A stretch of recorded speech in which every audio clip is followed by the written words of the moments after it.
Salam la famille, c'est comment? Bienvenue de nouveau sur Cactus. On se retrouve pour une nouvelle vidéo. Ni mo kura de gana hésiter à abonner en plus la cloche est activée comme ça dans une vidéo kura boibe boa kalama. Wula ga boss no la sna bise ga senti voix là mais franchement wula une nouvelle doé a jaranye tellement ma journée to bena jana et tout. Donc une vidéo en konna lamna baroke mali ni CEDEAO mo ni yema mo ka sanction inde kan. Mo koroba be delika fo wati dola ka foko donga jan a sebalite. Wati geleon de konna la faso de nyuma be don.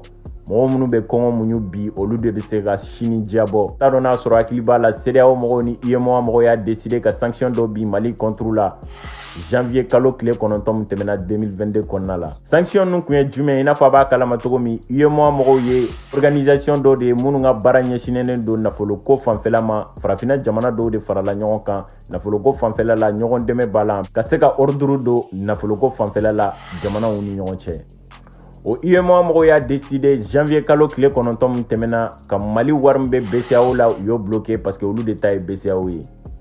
An bɛ bali min na o kɔfɛ CEDEAO mɔgɔw fɛnɛ y'a décidé ka sanction bin Mali kan sanction min kɔnɔna la u y'u ka frontières datugu Mali ɲɛ en plus o bɔlen kɔfɛ u ka ambassadeur minnu bɛ Mali la jamana minnu bɛ CEDEAO la n'u ka ambassadeur bɛ Mali la u bɛ wele k'a fɔ k'u ka segin ka t'u ka jamana kɔnɔ. Kɔfɛ an ka gouvernement mɔgɔw ripostera k'u ka ambassadeur wele ka bɔ o jamana ninnu kɔnɔ k'u ka frontières datugu. Donc n'o kɛra sisan malien den minnu bɛ kɔfɛ n'u bɛ fɛ ka don Mali la o wagati la u tɛ se ka don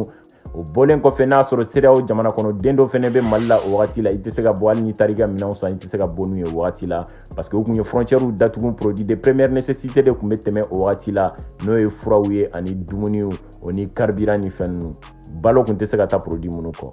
Olu de kun bɛ se ka tɛmɛ frontière la o wagati la. Bon o kɛlen a kɛra mɔgɔ caman kɔnɔ k'a fɔ ko UEMOA mɔgɔw ye nafoloko fanfɛla la u ye Mali kan minɛ donc CEDEAO mɔgɔw voyage ko fanfɛla la minanko fanfɛla la commerce fanfɛla la u ye Mali minɛ u kun bɛ fɛ ka Mali économie bin en plus u kun bɛ fɛ décision ninnu ka Mali hawuja Mali population ka wuli k'a fɔ ko gouvernement mɔgɔw ma fantanya bɛ yen asphyxie bɛ yen nafoloko banna an ka produit tɛ ka se ka don an tɛ ka se ka commerce kɛ jamana gɛlɛyara a ye fanga bila. A kɛra mɔgɔ caman kɔnɔ k'a fɔ ko décision minnu mana ta semaine fɔlɔ la semaine filanan na dɔrɔn o kow bɛ daminɛ n'o kɛra régime bɛ bin. O de kɛlen an ka gouvernement mɔgɔw y'a yira fasodenw na k'a fɔ k'u k'u sigi ko gɛlɛya bɛ na o ye tiɲɛ ko mais gɛlɛya de kɔnɔna la mɔgɔw bɛ se ka ko dɔw réaliser mɔgɔw bɛ kɔngɔ t'i yɛrɛ la wagati dɔ la ka muɲu pour que ka résultat dɔ sɔrɔ kɔfɛ. Bon CEDEAO mɔgɔw ka décision in kɔfɛ ani UEMOA mɔgɔw ka décision kɔfɛ an ka gouvernement bɔra k'a yira k'a fɔ ko Faransi dogolen de du kɔfɛ k'u instrumentaliser ko parce que Faransi ministre de l'armée mɔgɔw en plus Faransi président fɛnɛ y'a yira wagati dɔ la k'a fɔ ko ale ni CEDEAO mɔgɔw bɛ ɲɔgɔn wele en plus u b'u jɔyɔrɔ fa ka sanction dɔ ta Mali kama mun b'a permettre Mali autorité de la transition bɛ na région na ka mun b'a permettre u bɛ fanga bila. Bon malien denw bɔra ka manifester k'a yira k'a fɔ ko UEMOA mɔgɔw ni CEDEAO mɔgɔw ye sanction min ta Mali contre la c'est des mesures draconiennes c'est-à-dire u ye sanction min ta Mali contre la a bɛnnen tɛ bi a bɛnnen tɛ sini en plus u y'a yira fɛnɛ k'a fɔ k'u bɛ autorité de la transition mɔgɔw kɔ sanction u b'a contre la kun jumɛn de y'a to Mali gouvernement kun y'a yira wagati dɔ la k'a fɔ ko CEDEAO mɔgɔw ni UEMOA mɔgɔw ye sanction min ta Mali kama CEDEAO mɔgɔw yɛrɛ tɛ mɔgɔ dɔ dogolen don kɔfɛ minnu y'u pousser k'u bila ka sanction in ta. Parce que n'a jateminɛ CEDEAO jamana ninnu ni Mali bɛɛ ye kelen jamana kɔnɔ den minnu b'a kɔnɔ u ni maliyɛn denw bɛɛ ye kelen mɔgɔ tɛ se k'i kɔrɔ n'i dɔgɔ sigilen ye k'a fɔ ko a b'a ka lakana kɔ a mɛnna a bɛ ka kɛlɛ kɛ pour que basigi ka na a ka jamana kɔnɔ a ko k'a tɛ girin élection kan a bɛ fɛ de basigi ka na fɔlɔ donc mɔgɔ tɛ se k'i sigi k'a fɔ ko o wagati la k'i bɛ kɔngɔ ni minɔgɔ bila o mɔgɔ in kan donc o kɛlen Mali population mɔgɔ ko an bɛ kɔngɔ kun mais an bɛ fɛ an denw kana na sa bilen an bɛ kɔngɔ ni minɔgɔ kun an bɛ fɛ basigi ka na an bɛ kɔngɔ ni minɔgɔ kun an ma pɛrɛn ka élection kɛ ni wagati in na malien denw farala transition mɔgɔw kan an continuera ka effort ninnu surmonter ɲɔgɔn fɛ an continuera ka difficulté ninnu surmonter ɲɔgɔn fɛ o kɛlen ɲɛmɔgɔ dɔw fɛnɛ b'an kunna minnu kunkolo b'u kan da la u bɔra k'a yira k'a fɔ ko an fɛnɛ bɛ sariyaw dɔn UEMOA jɔsen foyi tɛ yen ani CEDEAO jɔsen foyi tɛ yen mun b'a yira k'a fɔ ko sanction bɛ se ka taa Mali contre la. An ka premier ministre ka discours dɔ kɔnɔna la n y'a traduit aw ɲɛna par le passé discours in kɔnɔna la a y'a yira k'a fɔ ko convention dɔ bɛ yen n'u b'a wele ko la convention sans littoral ko convention in b'a yira k'a fɔ ko embargo man ka bin jamana kan jamana min na kɔgɔji tɛ yen jamana min na port tɛ yen donc ko embargo man ka bin o jamana kan komi CEDEAO mɔgɔw y'u ɲɛ tugu o kan ani UEMOA mɔgɔw y'u ɲɛ tugu o kan ka embargo bin Mali kan o ta bannen fɛnɛ u tilala ka yira tuguni k'a fɔ ko UEMOA mɔgɔw ka jɔsen foyi tɛ mun b'a yira k'a fɔ ko UEMOA mɔgɔw bɛ se ka ordre di jamana wɛrɛ banque centrale ma k'a fɔ ko k'u ka fonds bloquer.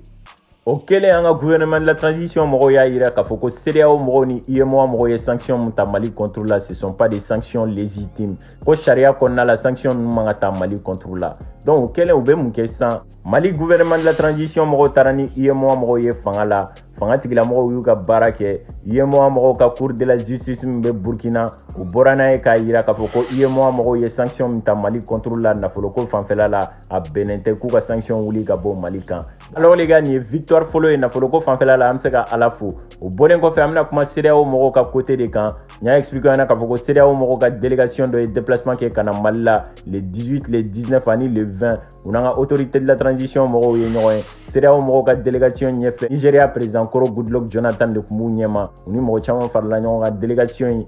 o n'an ka ministre des affaires étrangères n'o ye Abdoulaye Diop ye o fɛnɛ n'a ka délégation mɔgɔw taara an ka président de la transition ka yɔrɔ la u kumana donc u ka kuma in kɔnɔna la n y'a expliqué ɲɛna k'a fɔ ko u tun bɛ fɛ autorité de la transition mɔgɔw ka san kelen de kɛ fanga la ka sɔrɔ ka élection organiser donc an ka autorité de la transition mɔgɔw y'a yir'u la k'a fɔ k'u bɛ fɛ ka san 3 de kɛ fanga la autorité de la transition mɔgɔw y'a yira k'a fɔ ko san kelen tɛ bɛn u ma u bɛ fɛ ka san 3 de kɛ donc u y'a yira k'a fɔ ko bɛnnen tɛ an ka autorité de la transition mɔgɔw tilala ka jigin tuguni ko u k'a to 24 mois la c'est à dire kalo 24 n'o ye san 2 ye CEDEAO mɔgɔw ma sɔn ma CEDEAO mɔgɔw banban san kelen de kan mais quand même u y'a yira u ka communiqué kɔnɔna la k'a fɔ ko u ka médiateur y'a yira k'a fɔ ko a bɛ fɛ ka continuer ka dialogue kɛ ni maliyɛnw ye mun b'a permettre u bɛ se ka calendrier dɔ sɔrɔ régionable donc mun b'a permettre u bɛ continuer ka sanction wuli ka bɔ Mali kan dɔɔni dɔɔni donc o kɔrɔ b'a yira k'a fɔ ko maliyɛnw ye patience min kɛ Mali population ye makɔnɔni min kɛ u ye degun min kun u ye ɲani min kun a bɛ ka na n'a fruit ye dɔɔni dɔɔni parce que discussion bɛ ka se ka tɛmɛ CEDEAO mɔgɔw ni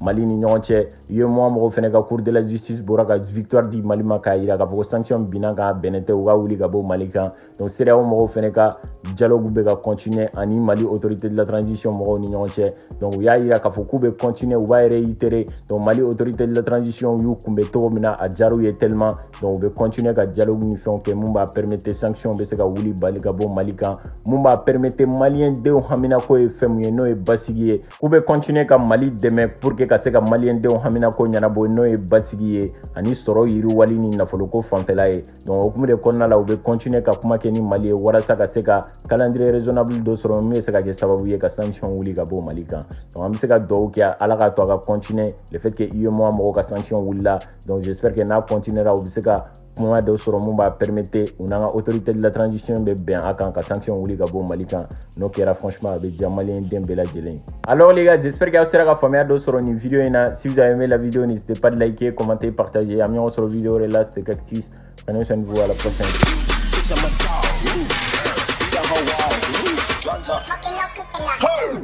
Raindrop, drop top, smoking, no cooking up.